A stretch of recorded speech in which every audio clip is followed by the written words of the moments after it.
Hello, hello, hello, hello. Birds, how have you been? I'm good. I'm birds and I'm good. Bird. Bones, how you doing? I am doing wonderful. This is the podcast for all things Destiny PvP. Welcome to Crucible Radio. This is my new podcasting voice, and I just think it all around improves the show.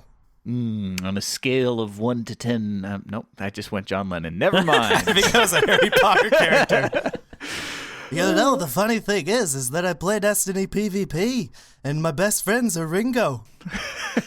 Yeah, that's a problem. Is it's tough to do a John Lennon impression without mentioning Ringo at one point or another, but he just comes up. Anyways, well, it's I've been Crucible Radio. working on the trials lately, and it's not easy getting salty. Welcome back! Everyone's complaining about Momento, and I'm just like, I think it's okay. Oh, Kermit, you are such a stoic. That's why we love you. Thank you. No, that was not correct. I lost it. It's gone. Moving right along. How you guys been? Bones, how's your last week in Destiny been?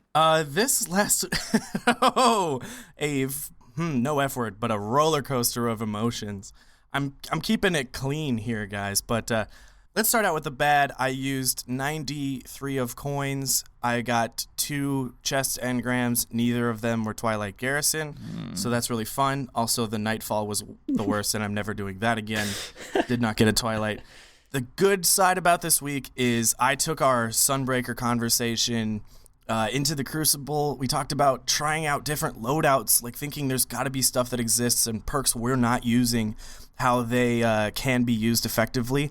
And I have this Sunbreaker loadout that I'm obsessed with now.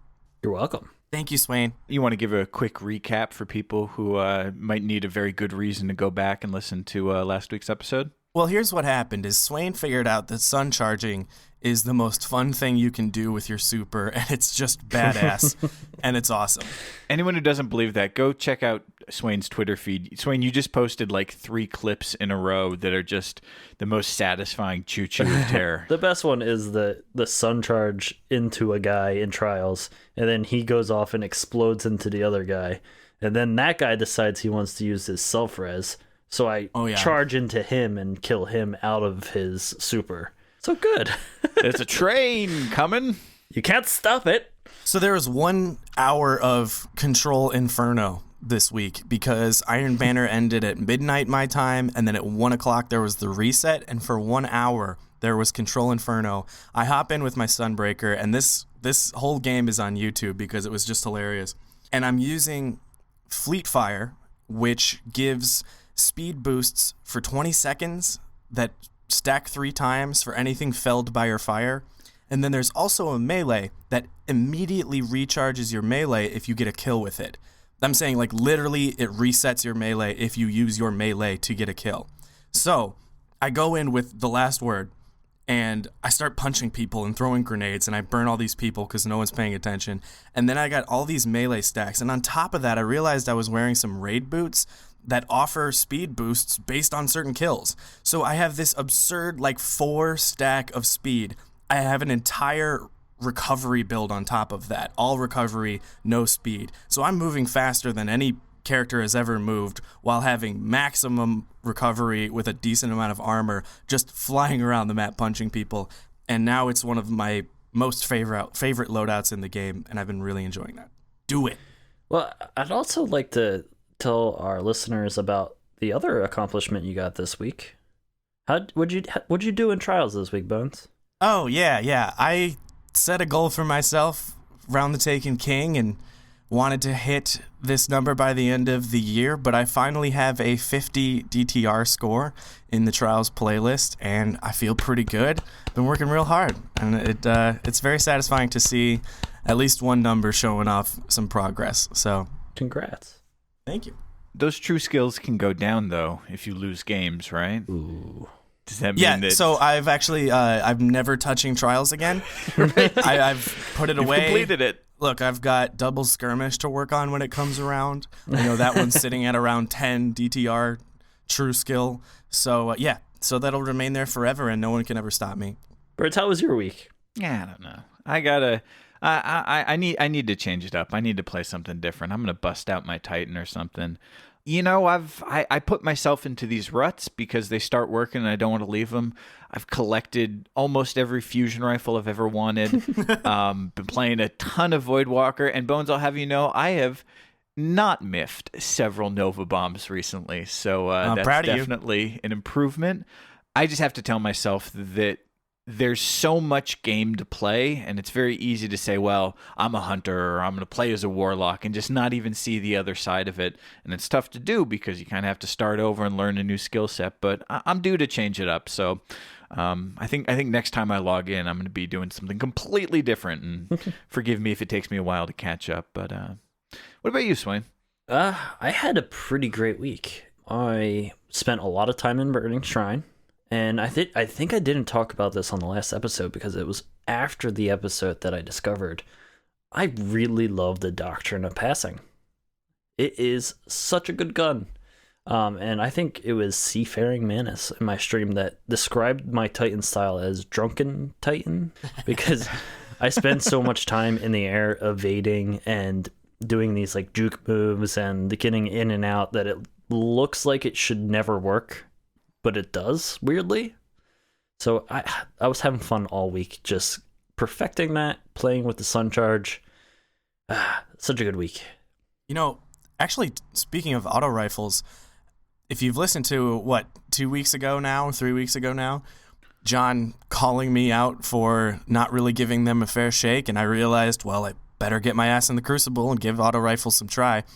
I spent one night just pulling 10 of them out of my vault. I had so many, I didn't even realize it. I dumped all my motes of light into leveling up these auto rifles, and I just tested them out. I played 2 or 3 games with each, and yeah, I think Doctrine is awesome. I have seen the light. It's great, and if you have one, great. But if you're still looking for one, or maybe you want to try out one of the mid-impact tiers, I really like the Suros RE41 and the New Monarchy Righteous 7.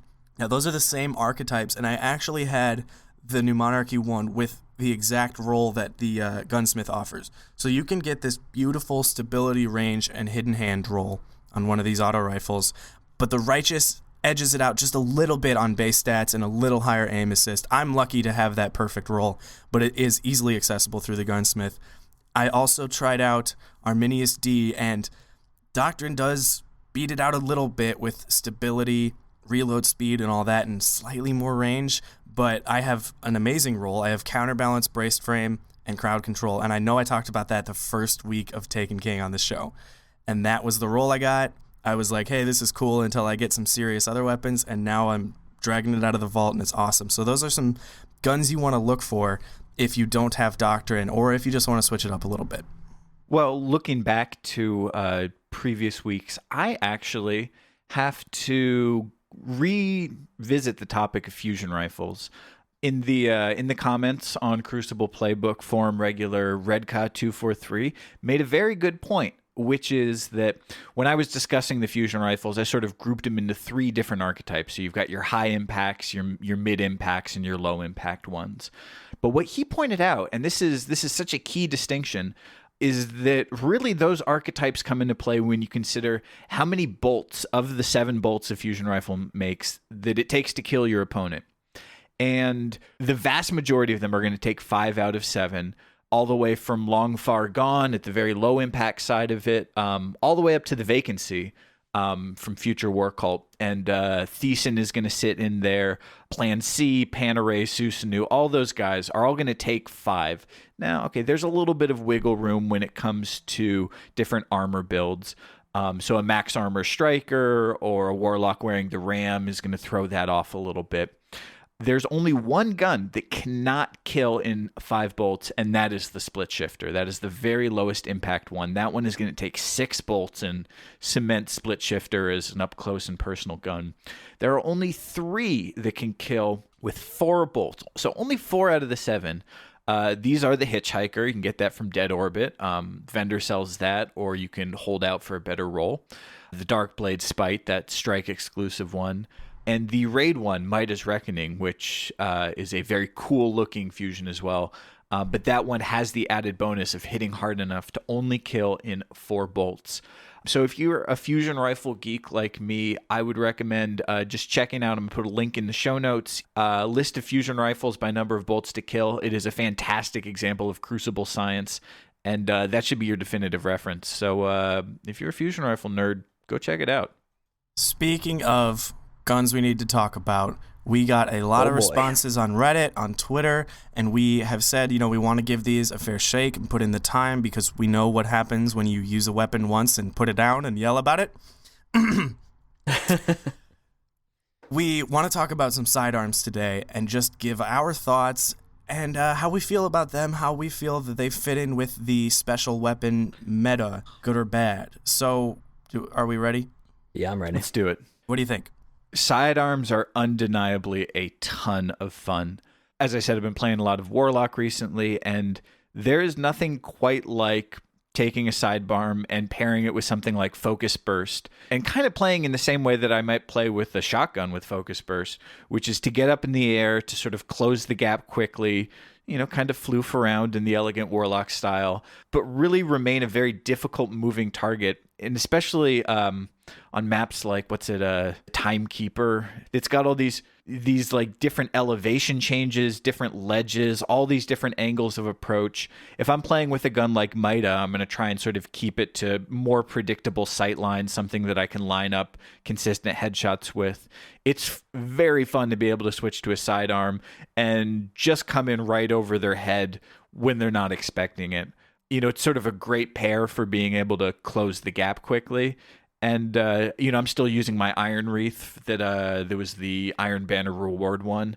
And it's certainly a lot of fun, but I still don't know if I've quite cracked the code with him yet. So I had a 319 Iron Wreath drop from my level 5 Iron Banner package this week. Yeah. And it dropped with a pretty decent roll on it. I am forgetting what that roll is at the moment. I'm pretty sure it has Hot Swap on it. But we were playing some scrims this week, me, Bones. I was getting absolutely destroyed by a Havoc Pigeon, and it just... Scrub. Yeah, I was getting destroyed by it, so I was like, I'm just going to switch it up. What do I have here? And I looked in my vault, and I saw that I had this 319 Iron Wreath, so I dumped a bunch of Motes of Light into it, got it ready, and took it into the next match, and... boy, are sidearms fun.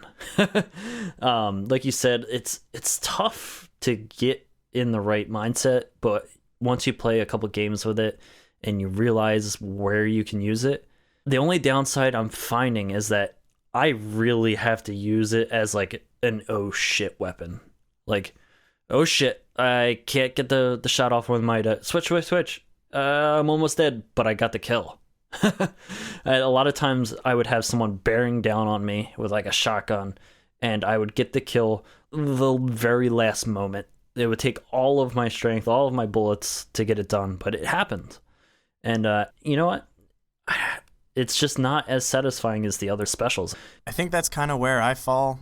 I don't know if I really use the word fun too much. I think it can be a tricky little weapon to throw someone off or to, beat a charging shotgunner, but using half a clip to get a kill leaves you in this spot where you're probably going to want to reload.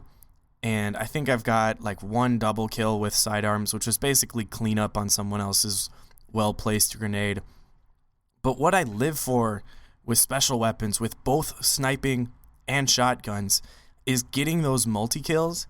People rage like, zero TGK, the easy mode or whatever, but that's the satisfying part of this game, and I feel so good when I get 3 snipes in a clip, or I run through an area and get 3 shotgun kills by moving, juking, sliding, and getting the next guy behind them, and then faking out the third one to win. Like, that feels good, and sidearms don't have that feeling. They have like a, wow, I did pick you off from a pretty impressive range. You wouldn't have expected that with this gun, or you blew it and charged right at me with your party crasher, and I won because I have this quick little weapon. But when it comes to just like what I love about the game, which is pulling off those beautiful kills that you do want to save, not because you're into yourself, but because you were like, wow, that felt good. I don't see that happening with sidearms right now. So maybe, and that's not really an issue of effectiveness. They could very well be and very well are an effective weapon, but I don't get like that pure kick out of them like I do with shotguns and sniper rifles. And if I get there with fusions, I don't know. That's yet to be seen. I've pulled off some fun moves, but I definitely I don't know. That's just me. Well, I mean, I think even if you're not going for the double or the triple, the reality that it's not a one-hit kill weapon makes it a tough choice to go with, especially when it means that you have to put down your sniper rifle or put down your shotgun. You know, even with a fusion rifle, you do have the charge time, but one well-placed shot can kill. And I guess it sort of reminds me of what John was talking about when he sort of talks about the difference between auto rifles and scout rifles, where it's just a different skill. You're shooting lots of bullets, and it's about sort of correctly tracking someone over time instead of lining up the perfect shot and taking it. You know, it also makes me think of the infamous quote that had the internet going for a day, which was about how you can strengthen or weaken a weapon based on the sound it makes or the feel it has or the camera kick. And they feel very soft to me. Like, I know it's working, and I know at this point I can just trust it, but it does feel like a sort of light, like I brushed you away. I didn't get this like nice, like I punched you with my shotgun. I lit up and blew you up, or like you didn't even know that was coming and you jumped because I sniped you or something like that, or I quickscoped you or whatever. And it just has this kind of like weird, like, oh, it took me a lot of this clip to get you down, and it was a nice little like go away, and it doesn't have that punch for me. I will say that the sound of that Havoc pigeon is haunting my dreams. Something about a silent sidearm is it's understated, but it definitely can sort of Pavlov you and freak out a little bit when you hear it coming. That's a good name for a weapon. The Pavlov. Every time it shoots you, you start drooling. Pavlov's dog. Well, I think it's pretty clear from the three of us, we don't really know what's up with sidearms. There are people out there who are very, very effective with sidearms, who main a sidearm. And I think the truth is that we just haven't found it yet. So this is a request for our listeners, for you guys. I know there's some phenomenal sidearm players out there listening to this show right now. So tell us what's up. Hit us up on Twitter. Tell us how you use sidearms, how they fit into your loadout, what you pair them with, how you approach an encounter using a sidearm, and how you wreck with them. And help us crack the code on this. Please don't send me just audio clips of Havoc Pigeon. Send Sway memes. Yeah. Send him lots of fish memes. All the fish memes, please. I would love it if our comment section on whatever forum was, instead of any text, good or bad, was just memes. Just fish memes. It's a lot to ask, but if it happens once in my life, I'll die happy. Well, Bones, we got to do something fun the other night. Yes, we did. Our good buddies, Odd Folks, a band from College Station, Texas. We've played them on the show for multiple episodes. They were on tour, and they came to Los Angeles. And we went there.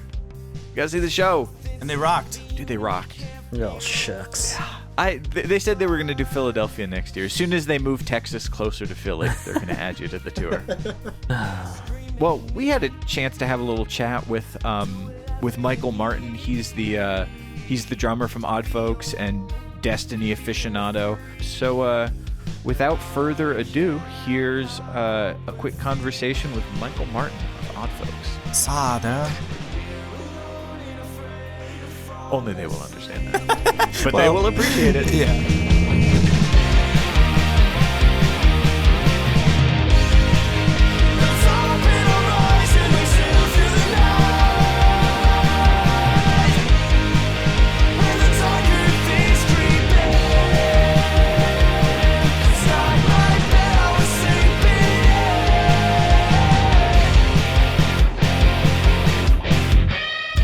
My name is Michael Martin. My gamer tag's Annihilator, and I am a 311 Warlock currently, but I'm also the drummer for Odd Folks. My friends kind of started getting this squad together of players. They were saying, like, hey, year 2 is going to be like a big change. Like, big changes are coming. You need to make sure you do this and that. And I was like, okay, this is my time to get in. I'm unemployed. I can come in here and play a lot of Destiny. And so I started doing raiding, and I got into doing some trial stuff. And we got a trials team together, and I'm pretty bad at trials as my team. Although one time I wiped an entire team with a Nova Bomb, and that was like my crowning moment. Save a clip. So sweet. Oh, yeah. Yeah, that team wipe. I was so excited when things were sort of moving back to auto rifles again. I was using the Arminius, and that was okay. If you have high stability, that works. So going into trials, what's your loadout? Shotgun, sniper? Yeah, because I'm such a terrible sniper. Of course, everybody has a 1,000-yard stare, so I would do 1,000-yard stare. And then I started using Black Spindle, but then I finally did the hard raid, and I got a 314 Hero Defiance of Yasmin. There you go. And it was the low zoom. I don't know if it's even really a low zoom so much as it is. Like wide open screen. Right. Yeah. And so I would just go, bang, and just like, turn corners. Dramatic spinning motions right now for the home audience. Yeah. Anyway, so I would use a Hero Defiance of Yasmin, and I would, especially on the map where you shoot stuff and it floats in the air. Drifter, yes. So that I was feeling better, but then otherwise it's like Hawksaw Invective or Arminius Invective or something like that. But typically that was my go-to loadout. So one of us would be Sunsinger, mostly me because I was on the self-res. And even then I was like, if I got into the position where everybody was dead and I had the Sunsinger, I was like, okay, go! And like Super Saiyan, and then I'd run around the corner and just start throwing grenades, and like sometimes it would work and sometimes it wouldn't. So our clan name now is the Algordians. But naturally. And our motto is an inconvenient fruit. So yeah. All right. That's about where we're at. That sounds as Destiny as I've ever heard. Inside Destiny. Well, so with year 2, we've had a lot of new stuff come out. We've got all these new game modes. We've got Rift. We've got Rumble. We've got these events. What in year 2 are you enjoying? Oh my gosh, Sparrow racing. The Sparrow racing, like that's my. Oh, is this the time where we say niche or niche? Niche. Niche. That word. And so that is my thing. That is the racing games, real life driving. In fact, I drove here today from where did we come from? Vegas. Yeah. So and Hit all the gates and stuff. Yeah. So all the gates, every one of them. And I said, guys, this is gonna be my thing. And so I started racing, and I was doing okay, and I was winning races pretty handily, and I was like, okay, this is cool. And then I was like, there's got to be a leaderboard for this somewhere. So I googled Sparrow Racing leaderboard, and it came up, and I was like 4,000 of 465,000 people, and I was like, what? And so this is my thing, and I was like so excited about it. And I'm not one to buy a lot of the through the microtransactions. Usually, I'd say, but then I also kind of get this crazy look in my eye when I see the Carlton dance, and I'm just like, yeah, I'm gonna buy it. And then and that's where it was with the Sparrow book, and I was just like, yeah, it's like I can either write this down on a piece of paper and hang it on my wall, or I could do this, right? It's like this is my own little monument of success in Destiny. But I bought the Sparrow book, and I had all my races, and I continually checking where I was with racing. I was like, this is cool, I'm doing well. And then I left it for probably 2 or 3 days. And then I came back, I got last place and posted the best time on Venus that I had so far. And I was like, everybody's getting really good at this. I need to step up my game. So we just saw you guys play a phenomenal show. Aw, thanks. So great. As much as I like to listen to the album, it's better live. If people want to check you guys out, where can they go? So you can go, for music, you can go to Spotify, you can go to Amazon, you can go to iTunes, you can even go to Tidal. We're on Jay-Z's Tidal. Wow. Do you know Jay-Z? If you look up Odd Folks, there's a picture of our lead singer, Marco, who is now standing next to us. In Hello, a is this Podcast World? Yeah. Hello, Podcast World. Hello, can you hear me? They're not in the phone. Yeah. Oh, okay. They're, We'll explain later. So it's Marco as a child in a cow outfit, and that is the cover of the Thanks, album. Mom. you let your mom decide the album? Thanks, Miss Mr. No, okay. She put me in the cow outfit. Oh, okay. Actually, thanks, Mom.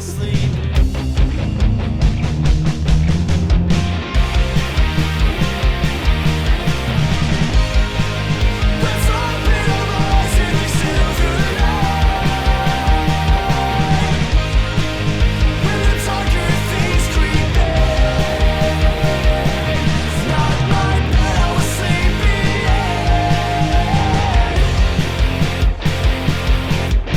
Thank you, Odd Folks, for the music this week. If you yourself are a musician or you're in a band, hit us up with some music. crucibleradio@gmail.com. We'd love to hear your stuff, and we'd love to feature it on the show. We love showing off different bands from around the world.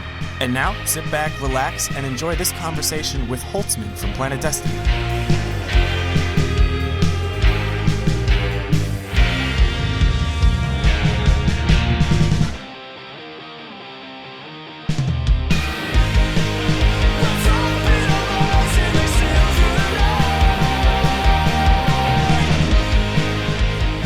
Hey everyone, welcome back to the show. We are now joined with our very special guest. He is a YouTuber, a streamer, a PlanetDestiny extraordinaire everything. You know him as Patrick Casey, aka Holtzman. Welcome to the show. Hello. Thank you for having me. Hey, thanks for coming on. Thank you. I sound much more chipper than I should be. It's kind of late here, but let's go.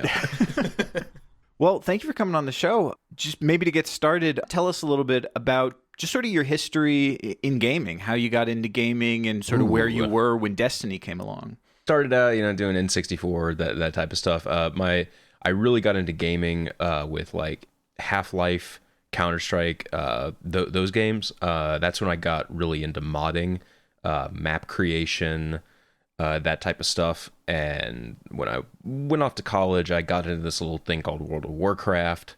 And Never heard of it. Yeah, it devoted my life to it pretty much at that point.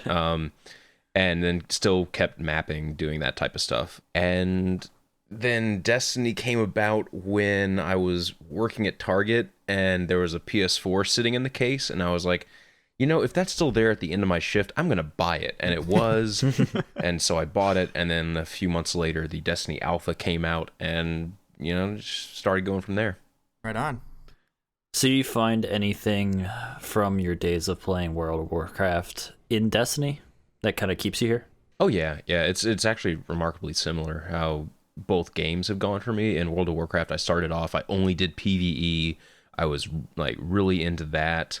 And then as the game progressed, I kind of got bored with it because I knew it was going to happen in the content. And I got really, really into PvP, getting into pretty high ranked arenas, stuff like that. And then same thing happened to me in Destiny. I kind of got bored with running the raids and everything because I knew it was going to happen. And then PvP is a very good time sink for me. Well, it's interesting to hear that you had an experience sort of on the content side as a mapper and as a modder. How did you make the transition into YouTuber, streamer, and just sort of personality in the Destiny community? I knew how to edit from my World of Warcraft days, making really crappy montages and stuff like that. I had posted I posted some weapon reviews onto Reddit in a text format, because in the first week of the game, I got all my luck just dumped into the first week of the game, and I think it was like 5 or 6 exotics in like the first week, and I was only go downhill from there. Yeah, especially since like my first one was Bad Juju in its original form, and that was just I had a choice of the original Thorn or the original Bad Juju, and I chose Bad Juju. And so I wrote some reviews on Reddit, and those got picked up by Ryan, who's the guy that started PlanetDestiny, still runs it on the content side of things. He posts everything to YouTube. If you're talking to someone that has the PlanetDestiny account, it's usually Ryan. He contacted me on Reddit, said, hey, we're looking for a writer for our website. You write. Would you like to do it? And so I said, sure. By the way, I can do videos. Look at these crappy World of Warcraft things I did. And I have a good microphone. Here's my voice. And he's like, oh, this might actually work. And so we kind of started building the YouTube thing from there.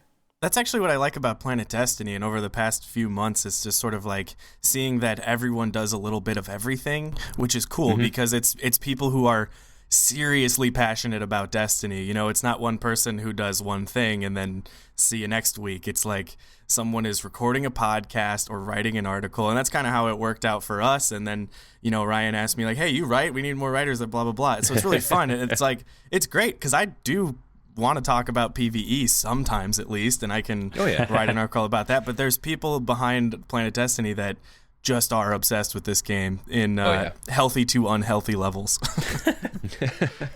What is it that inspires you to say, oh, I'm onto something here. Let's make a video out of this. Where does that inspiration come from, or where do you go when you're looking to get inspired? The main thing I do, aside from like the news type content, like Arms Day weapons, the scheduled content is weapon reviews. So a lot of the times I'm actually kind of not really looking at video games in general. I'm looking at I got a degree in photography, and I'm looking at like theory and critique that I learned there, and I'm applying that to Destiny. Take Hawkmoon, for example. I'm looking at that weapon and then saying, okay, what's this weapon supposed to do? Okay, it's obviously you want to hit headshots, hand cannon. It rewards skilled hand with headshots. Then it has this cool thing where you might be able to, two-tap someone in the head if the lucky bullets proc. Okay, does it succeed at that? Yeah, kinda. Okay, why is that only a kinda? Well, the aim is kind of inconsistent on it ever since they kind of messed around with hand cannons. Okay, so and it just kind of goes from there, using that style that I learned in photography. When I look at a photograph, it's basically the same thing as looking at a weapon to review. So what gets you through reviews like the beginning first curse? Because I knew that was a tough one for you. Yeah, that one was a tough one. Sometimes you have to do something stupid like go, you know what? Everyone's like, dude, you should just do like a 7-second review. Just be like, here's the first curse, it sucks, and then that's the review. And then so I did that, but on my personal channel, and then that turned into like the poopy reviews that I do, where I review a weapon in 7 seconds. Quite enjoy those. You really have a knack for capturing it, along for a knack for making fart sounds. Yeah, really, you've brought the two together in a beautiful way. Yeah. So sometimes you want to just throw in the towel and be like, God, this thing's so bad, I should just say that.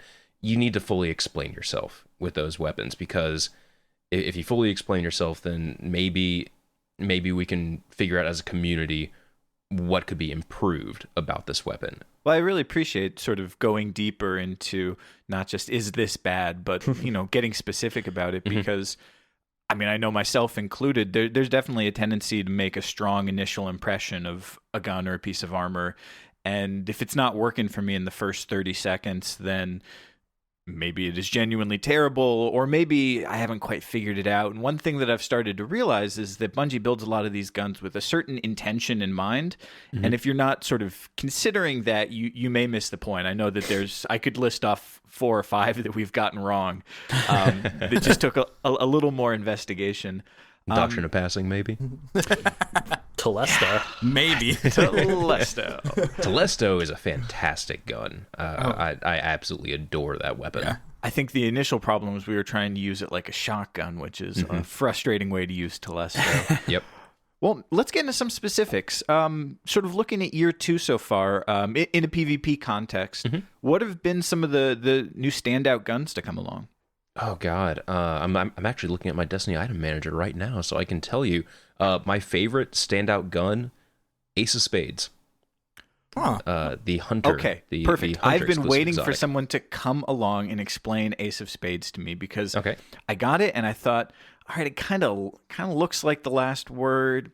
It kind of feels like Hawkmoon. I mean, the range is okay, the impact is okay, but there was something about it that wasn't. It just wasn't clicking for me yet. Tell me why you love this gun. Basically, it's Fatebringer, but with a range stat that has just been upped to 11. It is. I don't use it with the increased stability in my initial review. I did, but then once hand cannons kind of got that change to their aim down sight accuracy, I just went all in on the range stat. Just don't care about stability. That range stat on that hand cannon, just with its accuracy, is phenomenal. It is a fantastic all-around weapon to use as a primary. It works for just about every single situation. All right, I'm gonna have to give it another shake. Yeah, definitely go for it. If you don't fire it at its suggested rate of fire with hand cannons, you always kind of have to slow it down just a little bit. We can't year one these things anymore and just spam the trigger. But yeah, it's really solid as long as you just take that little bit extra time to make sure you get that headshot. Okay. So let's talk about loadouts in 2.1. So 2 questions. If you're using a loadout to win and to play competitive or to go flawless, what are you using there? And if you're just having fun and you just want to mess around and you have some fun guns that you like to use, what are you using in that situation? Well, let's see. Today in Trials, I actually went in going with just the fun loadout that I wanted to try out. I was using First Curse and Havoc Pigeon. There you go. And I gotta say, it did the trick. It did the trick. It was a... First Curse is another really interesting weapon, I think, that I'm still on the fence about it. It can be so good, and then it can be so bad at the same time. But yeah, when you pair it with it's a hand cannon that exists to be used in medium range, like that medium to almost long range, but it sucks at close range, and a lot of other hand cannons are really good at it. So that's where Havoc Pigeon is good to switch to that and pew pew. Yeah, I talked a lot about Havoc Pigeon in this episode, and yeah, spent a lot of time getting killed by it in scrims this week. It's a good gun. Let's see. As far as my serious loadout, I'll usually run like Mida or Last Word, and then 1,000-yard stare, sniper rifle, because sniping is. I feel like it's a crutch for me, but at the same time, it just feels so satisfying to hit someone with a headshot in this game. I don't know why. They've done their homework on that feeling that you get. I think it's the Firefly from the Quest 1,000-yard stare. It's just so satisfying having someone's head explode, so that when I switch to another sniper rifle, I'm just like, what? There's something wrong with this one. I literally did that. It shows my bias of how much I love that gun, but I literally got a new 1,000-yard stare and used it, and when it got a headshot, I thought I was experiencing lag because there was no explosion. And then I was like, oh wait, this isn't actually how all snipers work. I think that's the same reason why I like Hereafter, is because it has that effect when it rewards you for getting that headshot. You know, blinds a bunch of people. I suppose the thing I like about getting a sniper headshot is that you know that the person on the other end has just heard that splat, which is like the most frustrating sound. So that's enough for me, although the Firefly does help. So 1,000-yard stare in your competitive situations. For secondaries, it's pretty much 1,000-yard stare, Defiance of Yasmin, the Arene. I've used all of them to success. 1,000-yard and Defiance are a little bit easier to use for drag scoping and such. And then the only other secondary I'll really use is maybe Telesto, and then Havoc Pigeon if I'm doing a weird loadout. Talk a little bit more about sort of the role sidearm plays in your loadout. It's something that we've talked about in this episode, and we've all sort of struggled to figure out not necessarily how to use it, but how to give up a sniper rifle or give up a fusion or a shotgun. The reason I like the sidearm is when you're in the air with them, they are still unbelievably accurate when both hip firing and aiming down sights. And my play style is I am jumping around like a madman for the most part. So sometimes I have like my Mida, and then it's like, these Mida shots are not going to land unless I'm moving in a straight line. So switch to Havoc Pigeon, and I can definitely land those shots. That's the real reason why I'll switch to it. Now, what jump are you going to be pairing that with? Because I mean, the style of your jump is sort of a huge component of that play style. On my Hunter, I use I got my Air Jordans on, my Bones of AO at all times, with increased control. Like that's just those boots live on my Hunter. I don't use anything else at this point. Interesting. And then on my Titan, increased control jump on all specs, and on Warlock, I just floof about. I don't know them too well. We don't floof. We burst. It's an aggressive movement. Okay, keep telling yourself that. Sure.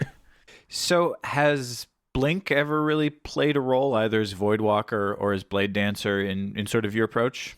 I tried it, but no. I don't like how I lose control of my character during the Blink. It's kind of, I guess that's a weird way of putting it, but yeah, I don't like having to sacrifice, losing control of my character for that brief instant.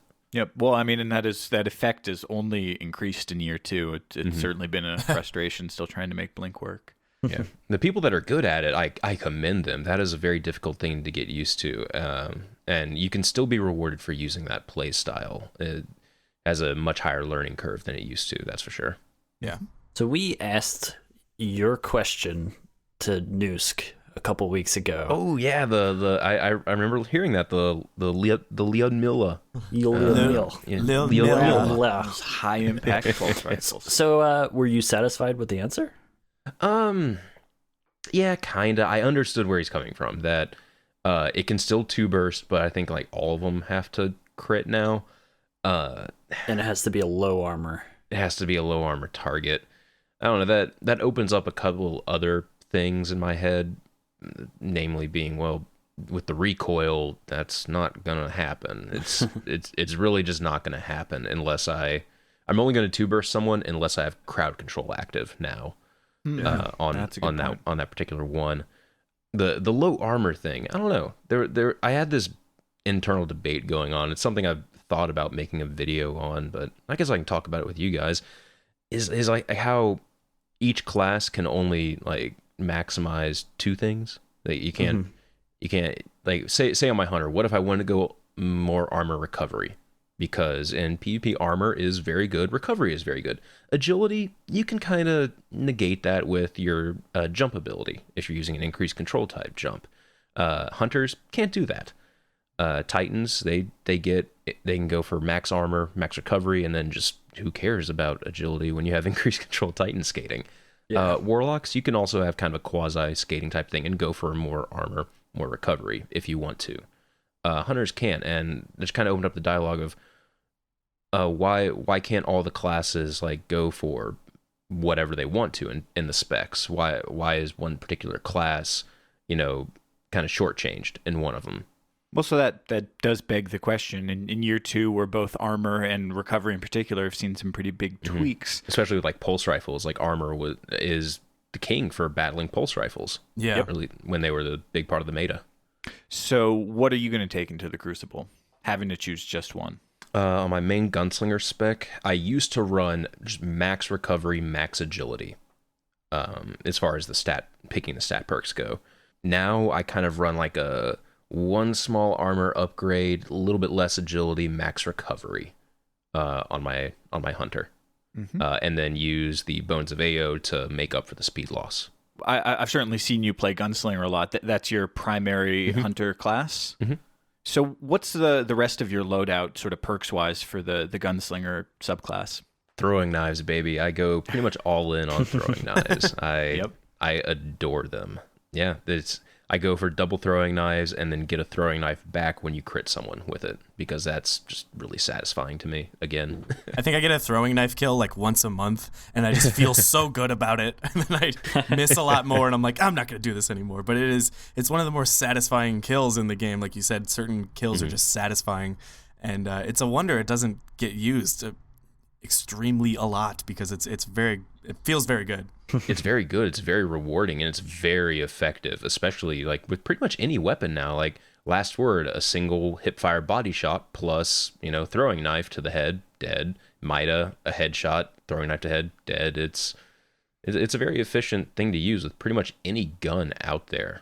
For someone who's just getting started with throwing knives, I mean, how do they work into the playstyle? Are you gonna take your shot first and then throw a knife, or are you going shot first and throw a knife? Because I haven't tested it, but I feel like the throwing knife gets like increased aim assist if you threw it from looking down sight. Like if you're looking down sight and then just hit your throwing knife button. I feel like it's like that. It's probably not the case.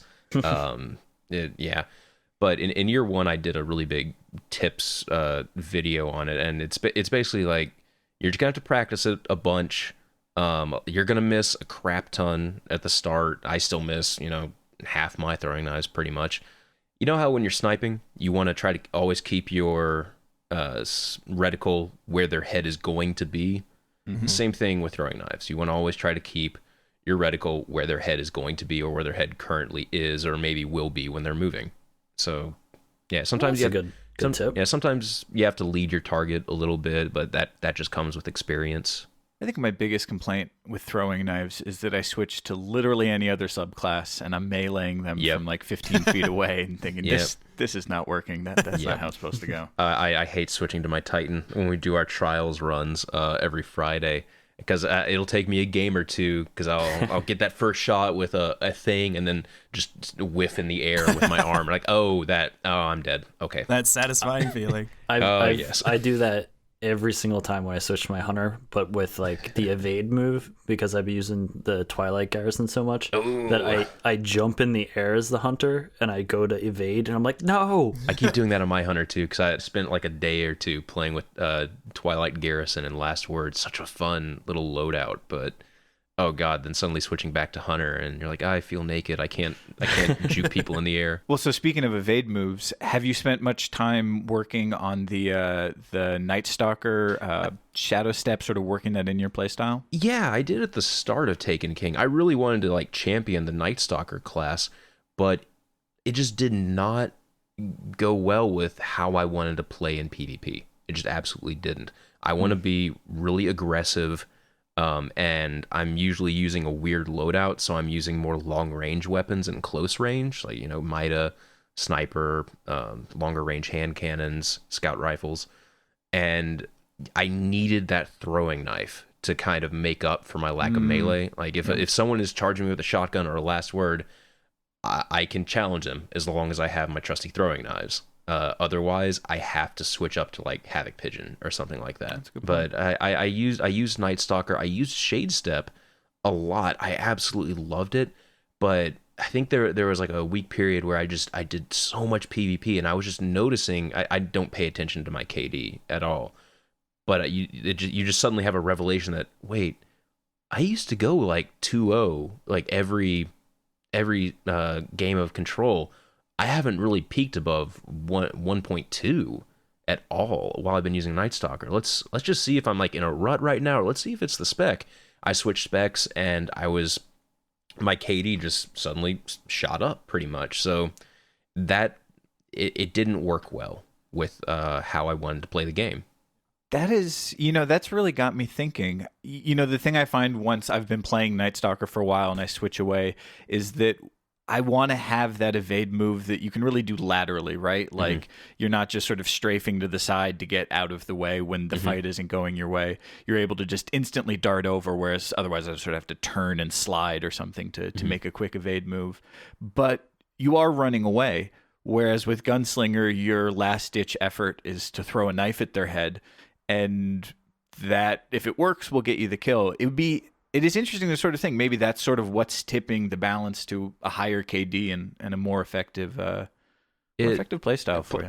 Plus, you have an actual good grenade, too. Yeah, that helps. Well, so I should ask, too, are you using trip mines or incendiary? At the start, when Bones of AO weren't there, I was using Gloves of Alamkara, and I would use double trip mines. And they're really good, but incendiary is just the way to go, in my opinion. It's such a powerful grenade. So we so rarely get to record during trials or after playing some trials for that weekend. So now that it's actually a Friday, and I know you've got some games in earlier today, how are you feeling about Momento, and do you have any tips for that map? Because I noticed some not happy responses on Twitter, have but not been happy about it. I don't get it. I love that map, but I think we need some strategies to figure out why people are struggling with it. Pretty much every map is people running to sniping lanes, and you can usually challenge people at said sniping lanes, or work your way around the map in a different way. This one, there are some sniping lanes that you can get to quicker on some sides compared to others. And once you're posted up in a sniping lane, like, you're probably going to easily land your shots. It's very easy to line those headshots up on this map. So challenging a sniper lane, if you feel like you're not, 100% on this, just, dance, try to use your third person camera to see them. If there's someone posted up, just don't challenge it. Just don't challenge it. Go another direction on the map. They're not going to be posted up in all the sniping lanes, because there's like 4 in total. So there's going to be one that's open. Find that one that's open, and then use your team and work through it there and try to get a flank off or something. But yeah, it's I actually like the map. I like the map overall. It's just one that you have to stop and really evaluate how you normally play Trials, and then change it up. You can't brute force it like you do a lot of the other maps. Interesting. So this is difficult to do without a standard set of callouts, but looking at each of the spawns on Memento, as a sniper, where are your go-to locations? Where are you trying to book it to get the drop on them? With my current play style, I usually don't try to get the drop on people as much. I try to do more reactionary based quickscoping crap, montage worthy things. But Do it for the montage. If you spawn with where the bus is on that side, I think that's Alpha spawn. Or it might be Bravo. I can't remember. You going off to the left into the little cafe that has a hill going up to the heavy. Yep. On Catwalk Heavy. Inside that little cafe area, there's like some desks, and you have a godly head glitch that you can see all the way. You can see to the top of that hill, and if anyone crests over that hill, they're not going to see you. They're just not. So that's a very superior position if you want to post up and just lock down that one side of the map. On the opposite side, the hallway on the left side, you go into that little hallway, go under, and you can completely lock down the top cubby from the other side. All the other ones, I wouldn't. If you're on bus side, I wouldn't go down middle, because the other side can get to that middle sniping lane just really, really quickly. I think such an underutilized strategy too, and I think it would really play a part in this map, is having a sniper purposefully be seen and maybe get some lens flare and duck around, or pop up on someone's Nightstalker tracker and be there and just be a distraction for your flank, because like you said, it takes a while to get there on this map. It's not the ones where you're just like fighting within the first 5 seconds of the round, and you can just be a total nuisance with a sniper to someone who is just a little too greedy to get that long shot down the middle hallway. And it doesn't help your KD at all if you're not getting if you're not the one getting kills. But I mean, if it helps your team and you win, it's an effective strategy. Definitely. I like this map because you can. A lot of people say, the radar, it's so difficult to, get a flank off on someone because it's so easy to play defensively using the radar. It's one of the mind games I think that you can use with this, is you can use the radar offensively. Like you can just be a presence on their radar in a place where you could flank them from, and then they're gonna have to devote one person to looking at you, and you're in a good superior position to flank from as well.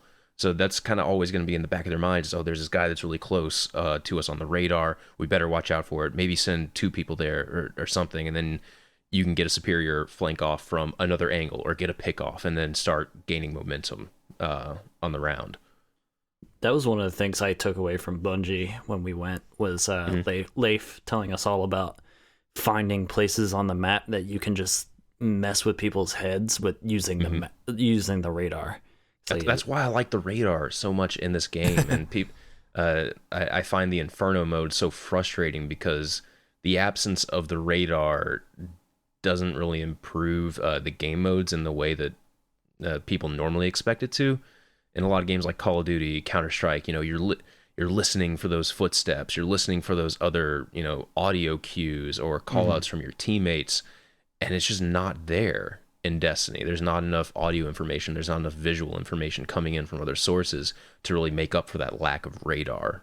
Well, I think the nice thing too is, like, if you prefer radar or not, at least it doesn't do the thing where it just has a little blip. It tells you exactly where they are. You need to use it and you need to understand it, and it's kind of fun when you do kind of get a feel for it, and it's not just saying he is 20 meters away standing right here. You have to know what it's really trying to tell you, and then that can build some strategy.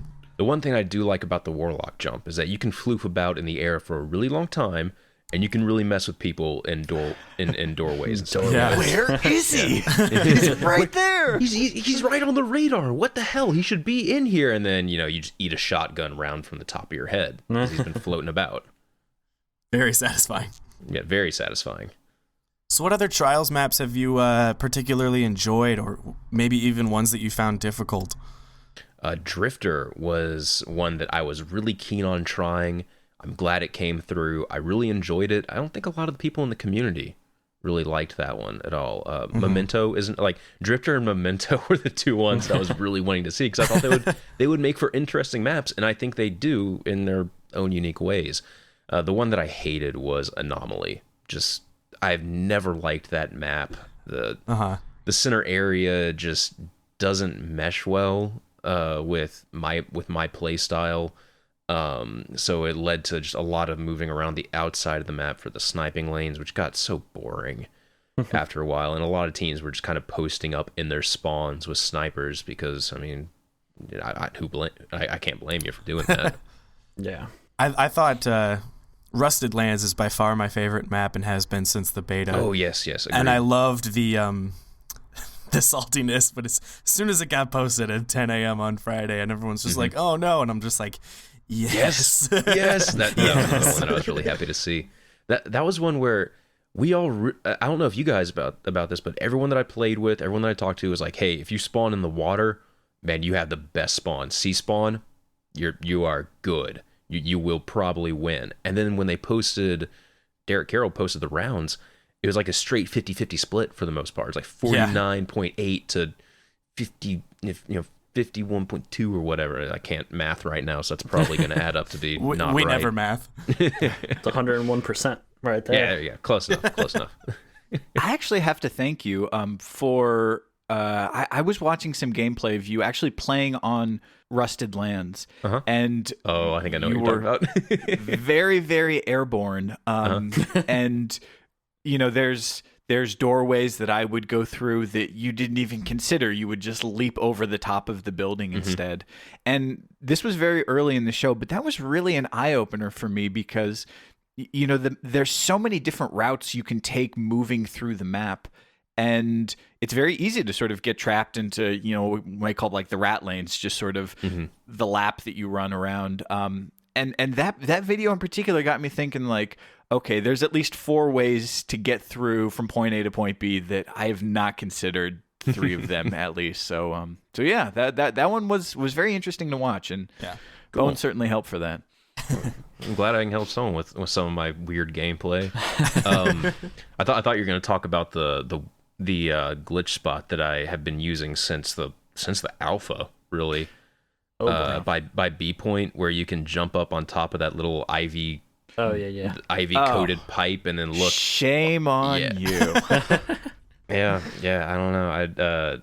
I think I was playing with Cosmo, and then we were having a really difficult game against someone, and I was like, I'm gonna go up there, and then I went up there, and there were the other team that had just been hard scoping on C, and I just quad feed coming up in there from me, just blasting all the headshots over there. I was like, well, that was really effective.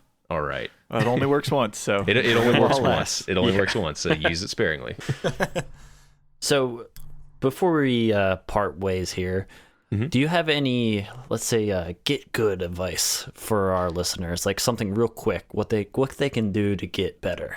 The best thing you can honestly do is if you find yourself blaming other things, is just ask yourself, what did I do wrong? Not what happened there from the perspective of the other person. Keep it focused on yourself. What could you have done differently in that situation when you died?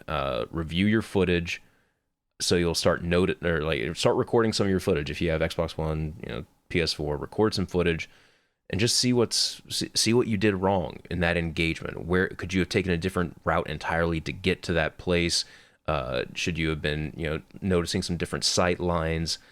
Never blame the other player Preach, for brother. defeating you. Yeah, here. Yep, inward. Got to look inward. Well, Holtzman, thank you so much for coming on. This has Thank you for having me. Really awesome. I need to go work on my knives.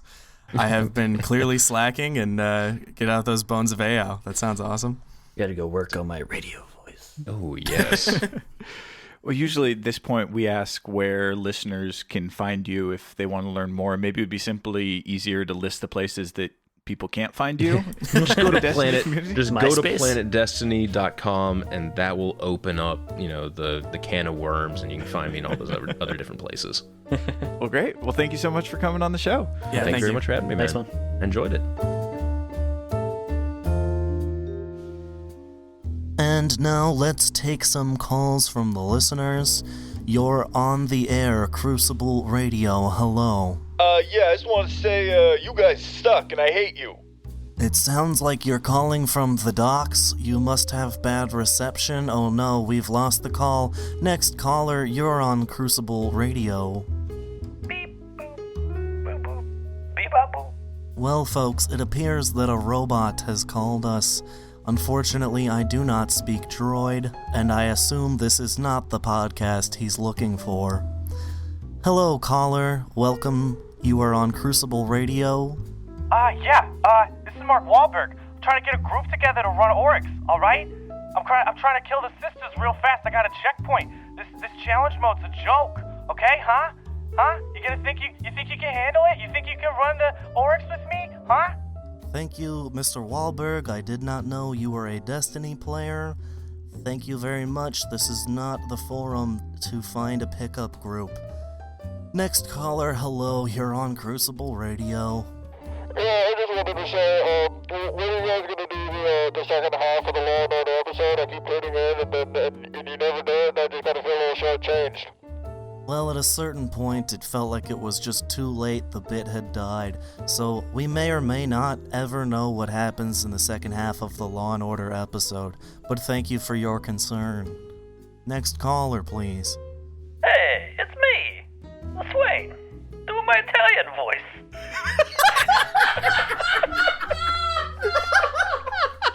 Okay. Why don't you check Crucible Radio out on the internet, the space internet? I'm ending this transmission.